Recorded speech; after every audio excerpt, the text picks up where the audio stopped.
في القلب مشاعر أخفيها قد أشرقت الشمس عليها عن خطط. Hadis atau sunnah sebagai sumber ajaran Islam kedua setelah Al-Quran. Jika dilihat dari segi periwayatan, hadis berbeda dengan Al-Quran, di mana setiap kali ayat-ayat Al-Quran turun, Rasulullah Shallallahu Alaihi Wasallam langsung memerintahkan penulis wahyu untuk menulisnya.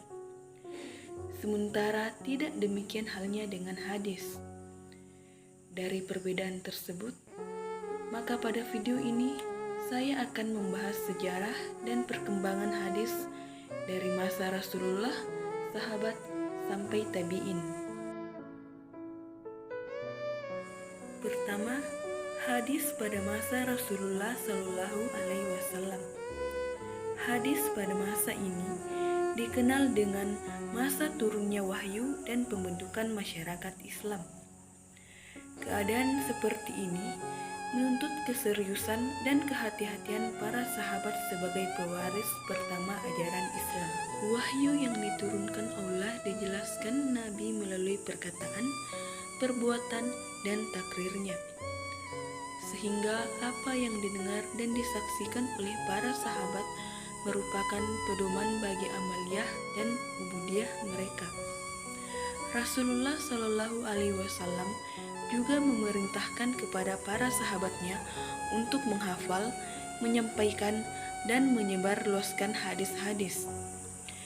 Nabi sendiri tidak hanya memerintahkan, namun beliau juga menjanjikan kebaikan akhirat bagi mereka yang menghafal hadis dan menyampaikannya kepada orang lain. Hal itulah yang kemudian memotivasi para sahabat untuk menghafalkan hadis. Di samping para sahabat adalah orang Arab tulen yang mayoritas tidak bisa baca tulis. Namun demikian, mereka mempunyai kemampuan hafalan yang luar biasa. Karena menghafal merupakan budaya bangsa Arab yang telah diwarisinya. Para sahabat juga dapat secara langsung memperoleh hadis dari Rasulullah Shallallahu Alaihi Wasallam sebagai sumber hadis. Tempat yang dijadikan Nabi dalam menyampaikan hadis sangat fleksibel. Terkadang hadis disampaikan ketika Nabi bertemu dengan sahabatnya di masjid, pasar, ketika dalam perjalanan, dan terkadang juga di rumah Nabi sendiri. Selain itu, ada beberapa cara Rasulullah Shallallahu Alaihi Wasallam menyampaikan hadis kepada para sahabat, yaitu pertama, melalui majelis ilmu, yakni tempat pengajian yang diadakan oleh Nabi Muhammad Shallallahu Alaihi Wasallam untuk membina para jamaah. Kedua, dalam banyak kesempatan Rasulullah Shallallahu Alaihi Wasallam juga menyampaikan hadisnya melalui para sahabat tertentu, yang kemudian disampaikannya kepada orang lain. Jika hadis yang disampaikan berkaitan dengan persoalan keluarga dan kebutuhan biologis, maka hadis tersebut disampaikan melalui istri-istri Nabi sendiri. Ketiga, melalui ceramah atau pidato di tempat terbuka. Misalnya, ketika menunaikan ibadah haji pada tahun 10 Hijriah, Nabi menyampaikan khutbah yang sangat bersejarah di depan ratusan ribu kaum muslim yang sedang melakukan ibadah haji. Isinya terkait dengan bidang muamalah, ubudiyah, siyasah, jinayah, dan HAM yang meliputi kemanusiaan, persamaan, keadilan sosial, keadilan ekonomi, kebajikan, dan solidaritas. Selain itu, juga adanya larangan dari Nabi untuk menumpahkan darah, larangan riba, menganiaya, dan juga perintah untuk menegakkan persaudaraan sesama manusia, serta untuk selalu berpegang teguh pada Al-Quran dan hadis. Respon sahabat dalam menerima dan menguasai hadis tidak selalu sama.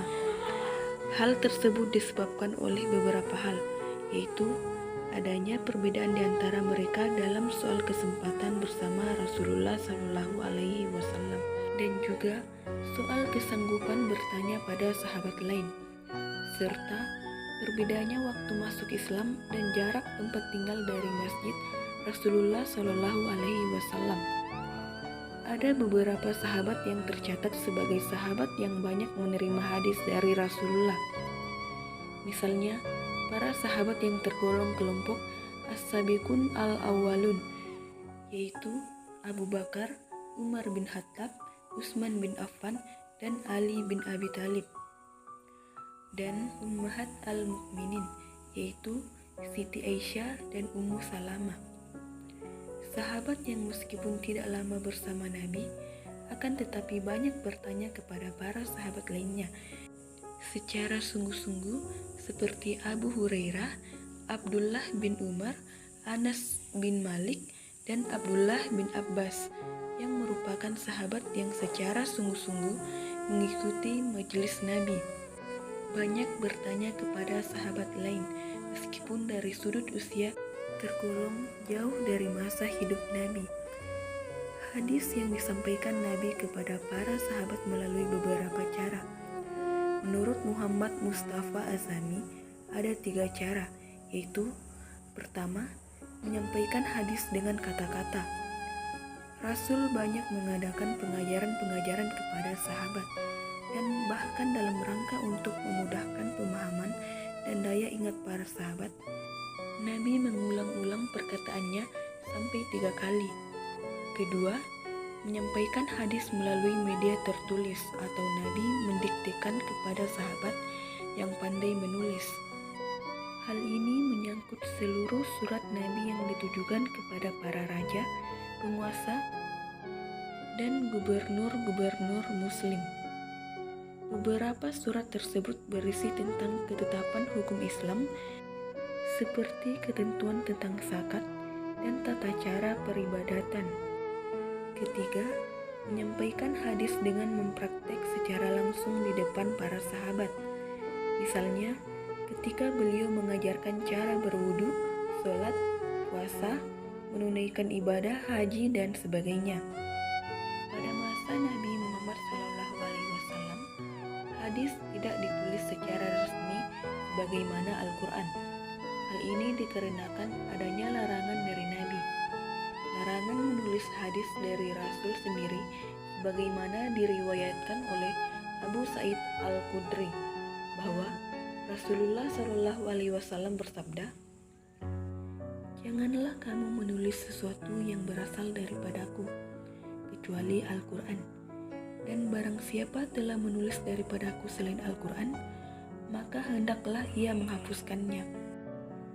Larangan Nabi dalam penulisan hadis tersebut secara implisit menunjukkan adanya kekhawatiran dari Nabi apabila hadis yang ditulis akan bercampur baur dengan catatan ayat-ayat Al-Quran. Meskipun demikian, ada juga riwayat-riwayat yang menyatakan bahwa pada masa Rasul ada sebagian sahabat yang memiliki lembaran-lembaran yang bersih tentang catatan hadis. Ia menulis secara langsung dari Rasulullah sendiri, sehingga periwayatannya dipercaya kebenarannya. Begitu juga dengan Ali bin Abi Thalib dan Anas bin Malik. Keduanya sama-sama memiliki catatan hadis. Hal ini bukan berarti mereka melanggar akan larangan Rasul tentang penulisan hadis. Namun, karena memang ada riwayat lain yang menyatakan bahwa Rasul mengizinkan para sahabat untuk menulis hadis, sebagaimana diriwayatkan bahwa para sahabat melarang Abdullah bin Amr bin As yang selalu menulis apa saja yang didengarkannya dari Rasulullah, karena menurut mereka Rasul terkadang dalam keadaan marah sehingga ucapannya tidak termasuk ajaran syar'i. Tetapi setelah diadukan pada Rasul, beliau bersabda, "Tulislah apa yang kamu dengar dariku, demi zat yang jiwaku berada di tangannya. Tidak keluar dari mulutku kecuali kebenaran." Dari sini dapat dilihat bahwa ada 2 riwayat yang berbeda.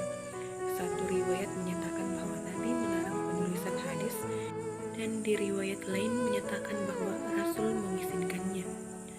Pendapat pertama, pelarangan penulisan hadis oleh Nabi terjadi pada awal-awal Islam, karena dikhawatirkan adanya percampuran antara hadis dan ayat Al-Quran. dimaksudkan untuk menjaga kemurnian ayat Al-Quran.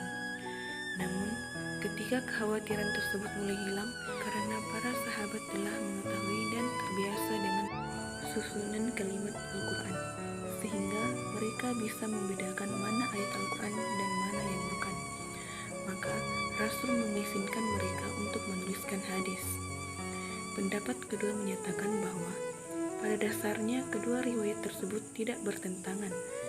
Mereka menyatakan bahwa larangan itu dihususkan kepada mereka yang dikhawatirkan akan mencampur adukan hadis dan Al-Quran, dan diizinkan bagi mereka yang tidak dikhawatirkan mencampur adukan keduanya, yaitu izin seperti yang dilakukan Nabi kepada Abdullah bin Amr bin As. Atau dalam kata lain, Rasul melarang penulisan hadis secara resmi, tetapi tetap mengizinkan para sahabat menulis hadis untuk diri sendiri. Jadi, larangan itu bersifat umum, sedangkan izin hanya berlaku untuk sahabat tertentu. Demikianlah, hadis pada masa Rasul tidak tertulis kecuali hanya sedikit saja. Selanjutnya, hadis pada masa sahabat. Sahabat adalah pewaris dan penyambung risalah Nabi Muhammad SAW. Pada periode sahabat ini, mereka belum memikirkan untuk menghimpun dan mengkodifikasi hadis dikarenakan masih banyak masalah yang dihadapi. Pada waktu itu juga, Abu Bakar sebagai pengganti Rasulullah masih fokus membukukan Al-Quran dikarenakan banyaknya orang non-Arab yang masuk Islam, sehingga ditakutkan mereka tidak bisa membedakan antara hadis dan Al-Quran. Berbagai hadis Nabi yang tertulis dalam kitab-kitab hadis sekarang ini asal mulanya adalah hasil kesaksian sahabat terhadap sabda, takrir, dan hal ihwal Nabi.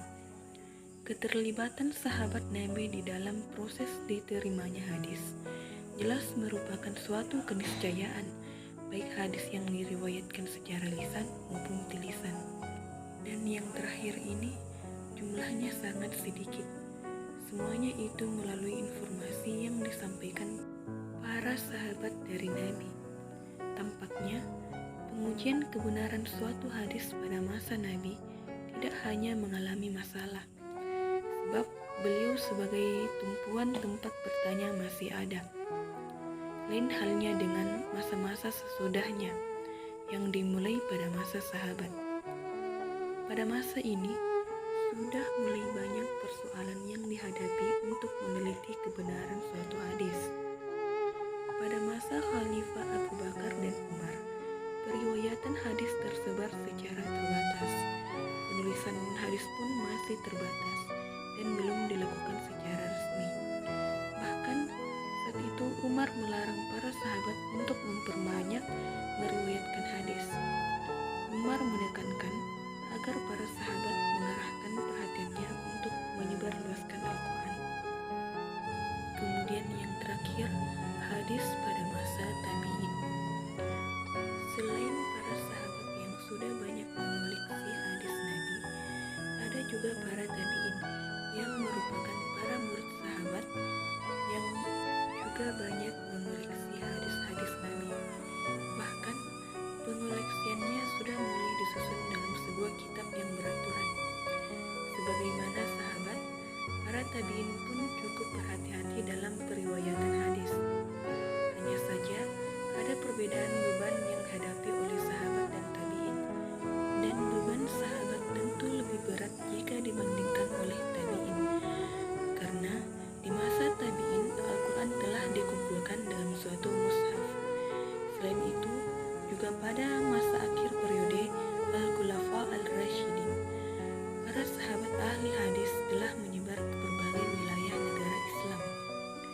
Sejalan dengan pesatnya perluasan wilayah kekuasaan Islam, penyebaran sahabat-sahabat ke berbagai daerah pun terus meningkat.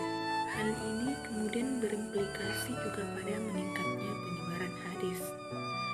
Oleh karena itulah, masa ini dikenal sebagai masa penyebaran periwayatan hadis. Ini merupakan sebuah kemudahan bagi para tabi'in untuk mempelajari hadis.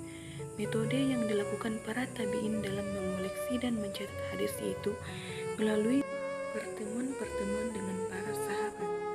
Selanjutnya, mereka mencatat apa yang telah didapat dari pertemuan tersebut. Para tabi'in menerima hadis Nabi dari sahabat dalam berbagai bentuk.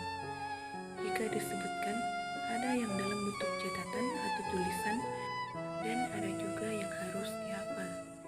Di samping itu, dalam bentuk yang sudah terpulakan dalam ibadah dan amaliyah para sahabat.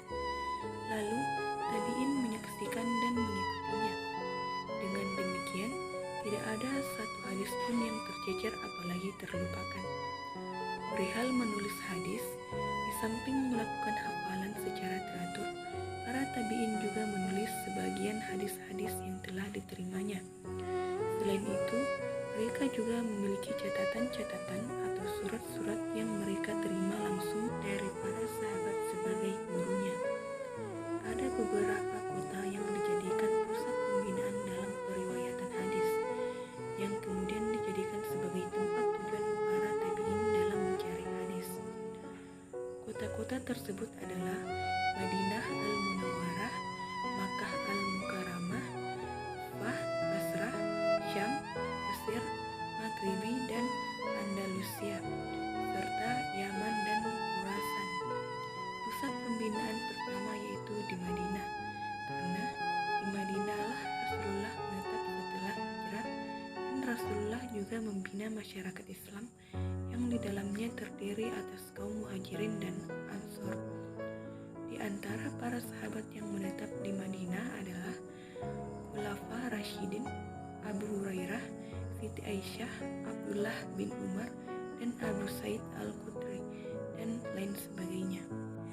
Itulah pemaparan materi mengenai hadis pada masa Rasulullah, sahabat, dan tabi'in yang dapat saya sampaikan. Sekian,